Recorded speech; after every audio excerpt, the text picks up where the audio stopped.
ആൽപ്പൻ കിച്ചൻ്റെ മറ്റൊരു എപ്പിസോഡിലേക്ക് എല്ലാവർക്കും സ്വാഗതം. ഇന്ന് ഞാൻ നിങ്ങളെ പരിചയപ്പെടുത്തുന്നത് ഒരു ബ്രെഡ് കൊണ്ടുള്ള റെസിപ്പിയാണ്. ഇത് നമ്മുടെ നോർമൽ വൈറ്റ് ബ്രെഡാണ് നമ്മളിതിന് യൂസ് ചെയ്തിരിക്കുന്നത്. പിന്നെ പാലും മുട്ടയും. ഇത് മൂന്നും ഉണ്ടെങ്കിൽ നമുക്ക് വളരെ പെട്ടെന്ന് കുറച്ച് വെറൈറ്റി ആയിട്ട് നമുക്ക് തയ്യാറാക്കാൻ പറ്റുന്ന ഒരു റെസിപ്പിയാണിത്. നമുക്കിത് 4 മണിക്ക് ചായ കുടിക്കുന്ന സമയത്തും പിന്നെ കുട്ടികൾക്കും ലഞ്ച് ബോക്സിലൊക്കെ കൊടുത്തയക്കാനും ഒക്കെ നല്ലൊരു റെസിപ്പിയാണിത്.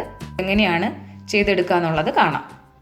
ഈ ഒരു റെസിപ്പി തയ്യാറാക്കാനായിട്ട് ഞാനിവിടെ 5 പീസ് ബ്രെഡ് എടുത്തിട്ടുണ്ട്. നോർമൽ വൈറ്റ് ബ്രെഡാണ് എടുത്തിരിക്കുന്നത്. പിന്നെ ഒരു പാത്രത്തിൽ കുറച്ച് പാലിലേക്ക് ചേർക്കാനായിട്ട് ഒരു 2 ടീസ്പൂൺ ഷുഗർ എടുത്തിട്ടുണ്ട്. അത് നമുക്കിപ്പോൾ തന്നെ ഈ പാലിലേക്ക് ചേർത്ത് കൊടുക്കാം. നന്നായിട്ട് ഇതൊന്ന് മിക്സ് ചെയ്യാം പാലുമായിട്ട് ചേർത്ത്. പിന്നെ ഞാനിവിടെ ഒരു പാത്രത്തിൽ 2 മുട്ട പൊട്ടിച്ചൊഴിച്ചിട്ടുണ്ട്.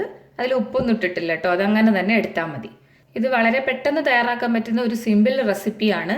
അപ്പം നിങ്ങളിത് തയ്യാറാക്കുന്നതിന് മുന്നായിട്ട് പാൻ അടുപ്പിൽ വെച്ചിട്ട് ഒന്ന് ചൂടാക്കി മിഡിൽ ഫ്ലെയിമിലാക്കി ഇടുക.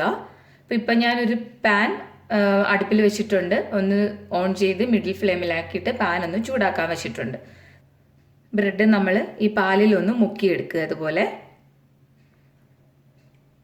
അത് കഴിഞ്ഞ് ഈ മുട്ടയിലൊന്ന് മുക്കിയെടുക്കുക. ഇനി ഇത് നമുക്കൊന്ന് പാനിൽ വെച്ചിട്ട് എടുക്കാം. നോൺ സ്റ്റിക്ക് പാൻ ആയതുകൊണ്ട് ഞാൻ എണ്ണയൊന്നും തേച്ചിട്ടില്ല. സാധാരണ ദോശക്കല്ലാണെന്നുണ്ടെങ്കിൽ എണ്ണ പുരട്ടിയിട്ട് വെച്ചു കൊടുത്താൽ മതി.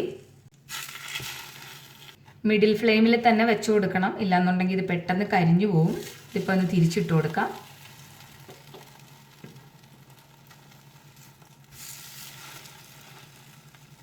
രണ്ട് സൈഡും ഒന്ന് മുരിച്ച ശേഷം നമുക്കിത് എടുക്കാം. ഇത് 2 സൈഡും വെന്തിട്ടുണ്ട്.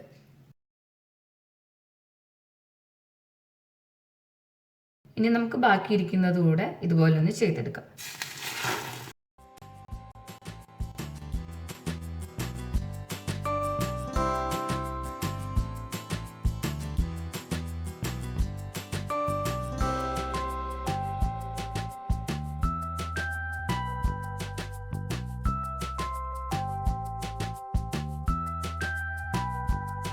ഇപ്പോൾ ഇവിടെ ഈ ബ്രെഡ് കൊണ്ടുള്ള ഒരു പലഹാരം റെഡി ആയിട്ടുണ്ട്.